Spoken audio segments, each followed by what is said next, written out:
What's up, friends? Welcome back to my channel. Today we'll be discussing things you should be doing before the CASPA application cycle even opens and things you should be doing as soon as it does open. Let's get into it.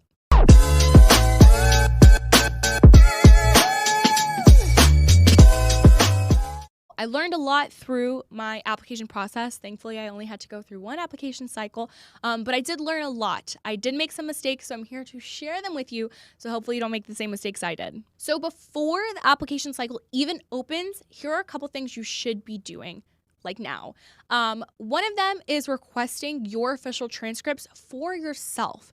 This will help you so much when you have to input your grades when CASPA does open. I ordered my official transcripts online before the application cycle. It does take a couple days. You pay just a couple dollars to request for them to email them to you, and I printed them out and had them physically in my hand as I was inputting them in my computer. This helped so much with course codes, grade letters, credits, all these things that I wanted to make sure I had no discrepancy in my application.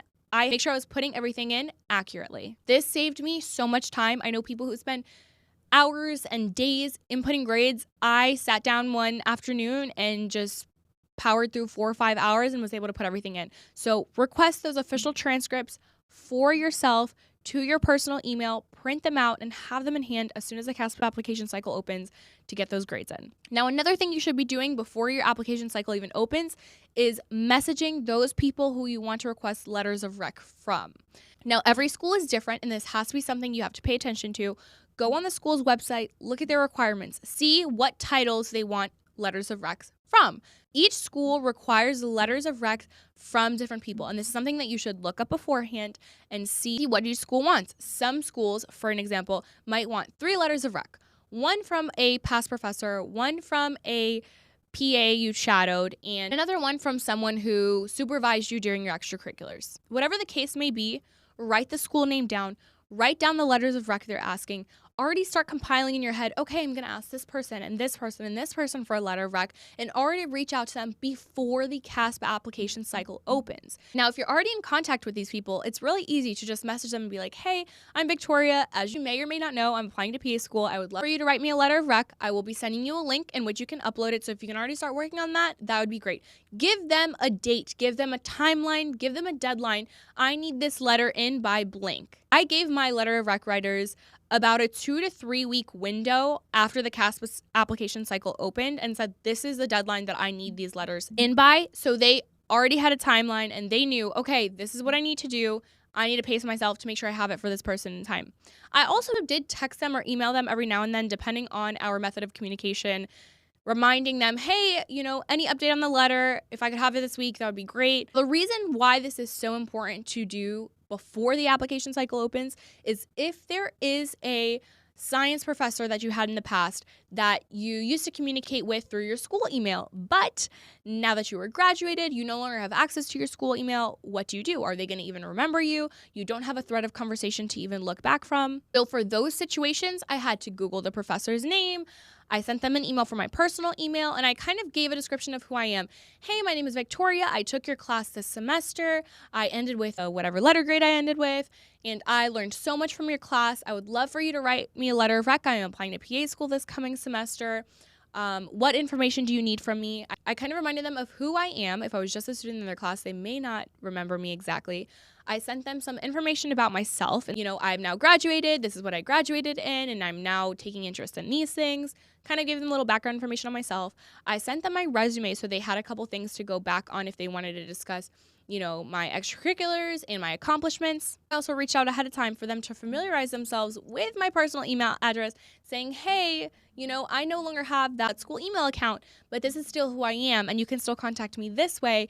And if you could do this for me, that would be awesome. Now, from my experience, especially professors, they're usually not as timely as responding to your emails. So you have to stay on top of it. Giving them as much notice as possible is ideal. I tried to give everybody at least a month notice before I asked for the letter back, because As you know, a lot of people procrastinate, and it is your responsibility at the end of the day to make sure you have those letters in, not theirs. So you make sure you stay on top of it. Now, another thing you could be doing before the CASPA application cycle opens is writing down all of your experiences and starting to write a couple sentences on each one.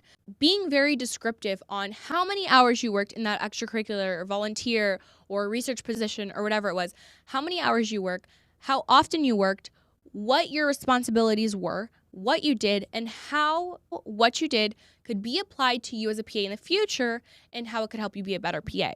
This is so important. When you finally have access to CASPA, you only have a couple characters to be able to write all your extracurricular experiences. Now, I'm assuming if you're a PA student, you have a lot to write about. So starting to think about these early is the best thing you can do. And I would really try to format it in one sentence on this was my role, another sentence on these were my responsibilities and daily tasks, and then at the end, this is what I learned and this is how it can make me a better PA. Another thing you can be doing before CASPA application cycles open is finding out what tests or exams each school is going to require of you. So again, in your Excel sheet or whatever it is where you wrote down all the schools you're applying to, what letters of rec each one needs, what requirements each one has. Also write, this school needs me to take the GRE. This school needs me to take the PCAT. This school needs me to take the CASPA exam. Make sure you already start registering for those exam dates because sometimes they do fill out, so make sure you register for your exam in advance. Make sure you start reviewing any material if you need, and make sure you have the grade that you are satisfied to apply with either before your CASPA application cycle opens or shortly after.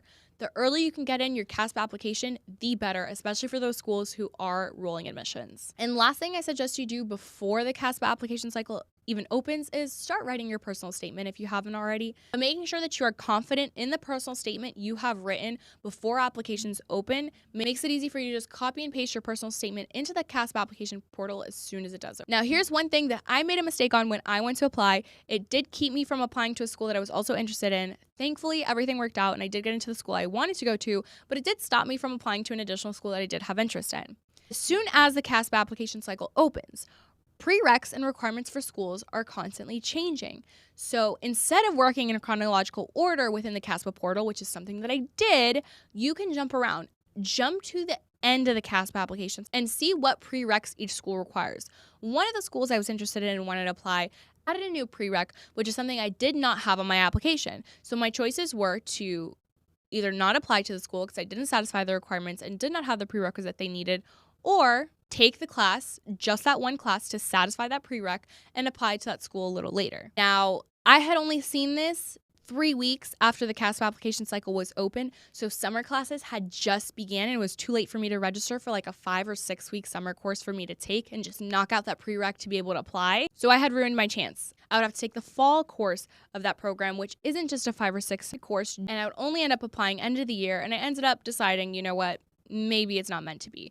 But if I had caught it as soon as the CASPA application cycle opened, I would have had time to enroll in a quick 5 or 6 week course just to knock out that requirement in order to be able to apply to that program. So that was something that I messed up on, and I hope you listen to this and don't do that as well. And that is it, friends. If you have any other questions, feel free to leave a comment below. I'm very good with responding to my comments. Message me on social media. As always, like, subscribe. I'm here to help in any way I can, so good luck with this application cycle. Bye.